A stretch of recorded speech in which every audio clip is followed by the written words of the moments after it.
Gunung Lawu, 3.265 meter, terletak di Pulau Jawa, Indonesia, tepatnya di perbatasan Provinsi Jawa Tengah dan Jawa Timur. Gunung Lawu terletak di antara dua kabupaten yaitu Kabupaten Karanganyar. Gunung Lawu memiliki tiga puncak, Puncak Hargodalam, Hargodumiling dan Hargodumilah.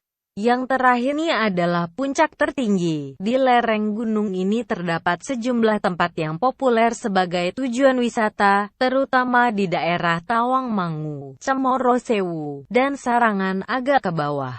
Di sisi barat terdapat dua komplek percandian dari masa akhir Majapahit, Candi Suku dan Candi Ceto. Di kaki gunung ini juga terletak komplek pemakaman kerabat Praja Mangkunagaran, Astana Girilayu dan Astana Mangade. Di dekat komplek ini terletak Astana Giribangun, mausoleum untuk keluarga Presiden kedua Indonesia. Misteri Gunung Lawu. Gunung Lawu menyimpan misteri pada masing-masing dari tiga puncak utamanya dan menjadi tempat yang dimitoskan sebagai tempat sakral di tanah Jawa.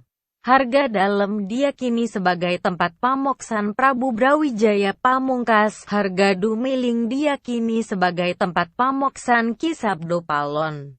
Dan Hargodumilah merupakan tempat yang penuh misteri yang sering dipergunakan sebagai ajang menjadi kemampuan olah batin dan meditasi. Konon Gunung Lawu merupakan pusat kegiatan spiritual di tanah Jawa dan berhubungan erat dengan tradisi dan budaya Praja Mangkunagaran. Setiap orang yang hendak pergi ke puncaknya harus memahami berbagai larangan tidak tertulis untuk tidak melakukan sesuatu, baik bersifat perbuatan maupun perkataan. Bila pantangan itu dilanggar, si pelaku diyakini bakal bernasib naas. Tempat-tempat lain yang diyakini misterius oleh penduduk setempat yakni Sendang Inten, Sendang Derajat, Sendang Panguripan, Sumur Jala Tunda, Kawah Candra di Muka, Repat Kepanasan, Cakra Surya, dan Pringgodani. Legenda Gunung Lawu. Cerita dimulai dari masa akhir Kerajaan Majapahit 1400 pada masa pemerintahan Sinuwun Buminata Brawijaya ingkang jumenengkaping 5 Pamungkas. Dua istrinya yang terkenal ialah Dara Petak putri dari daratan Tiongkok dan Dara Jingga. Dari Dara Petak lahir putra Raden Fatah. Dari Dara Jingga lahir putra Pangeran Katong. Raden Fatah setelah dewasa beragama Islam, berbeda dengan ayahandanya yang beragama Buddha, dan bersamaan dengan pudarnya Majapahit.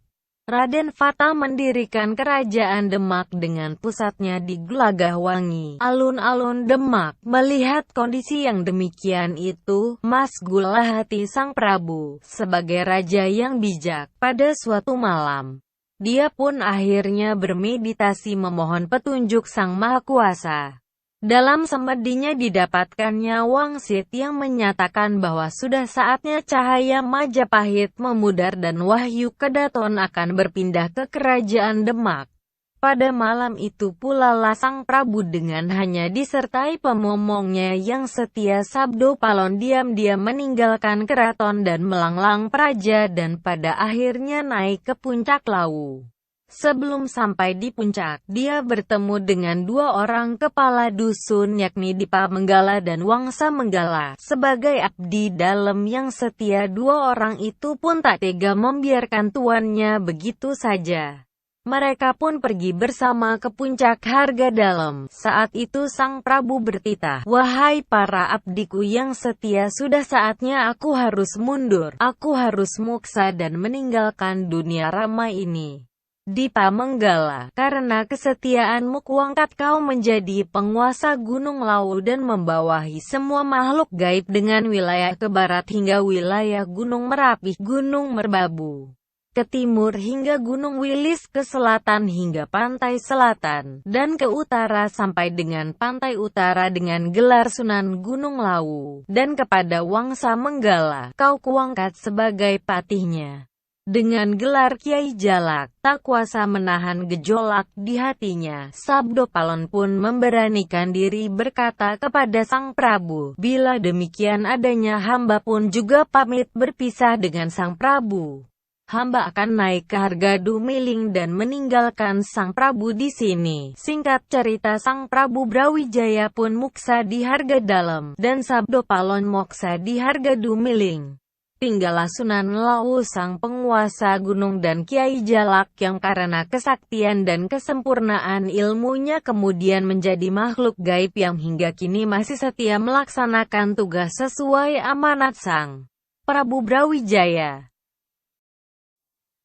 Ojo lali ya pencet subscribe ben ison delok info liyane. Matur suwun.